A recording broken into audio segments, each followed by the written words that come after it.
A lot of people find it very comforting and very consoling to think of God as someone who understands their own suffering.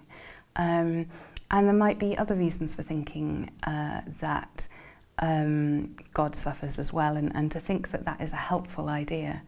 We might, for example, think that if there are churches that say mental illness as a result of sin or a result of demon possession, a good counterbalance to that is to have this idea of a God who themselves suffers, perhaps who themselves understands psychological disorder, and then the experience isn't stigmatized. Again, a lot of people want to say, well, why would God allow me to go through this? Surely, perhaps there's some greater purpose, but it only makes sense to say that God knew what God was doing when he said, oh, that's fine, there's a better purpose for this, there's a reason this person is suffering.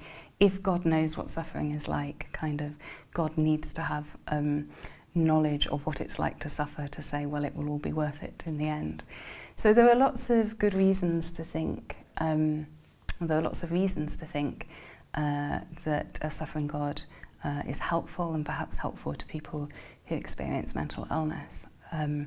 I think one needs to recognise that there are also some people for whom the idea of a suffering God isn't consoling, isn't helpful. So a number of people say, well, it's not at all helpful. Karl Rahner, for example, who I think has a connection to Innsbruck, says, well, it's not at all helpful if God is involved in the mess and the mix-up of everyday life. That's not helpful to me. What is helpful is to have a God who points beyond suffering and who is calm throughout my own suffering, because God knows that all will in the end be well. And other people echo Rahner's sentiment. So people say, well, you know, if you have a small child and you're a parent and the child falls over and they're scared because their knee is bleeding, you don't want to say to the child, oh, it's terrible, it's awful, because then the child is frightened by your response. Instead, you pick the child up and you say, oh, it's all right, it's okay, look over there. So we have some human sense that it's not always helpful to have someone who's panicking and suffering and so on with us. So the idea that suffering God is helpful, it seems to be helpful to some people and not to others. I think one of the reasons for that is some religious traditions, for example, Protestant Christianity, will tend to emphasise the person's individual relationship with God a lot more.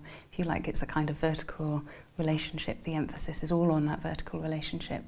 In other traditions, you might have other figures that are really important, perhaps other humans in your community, but certainly saints, the Virgin Mary, perhaps bodhisattvas in Mahayana Buddhism and so on.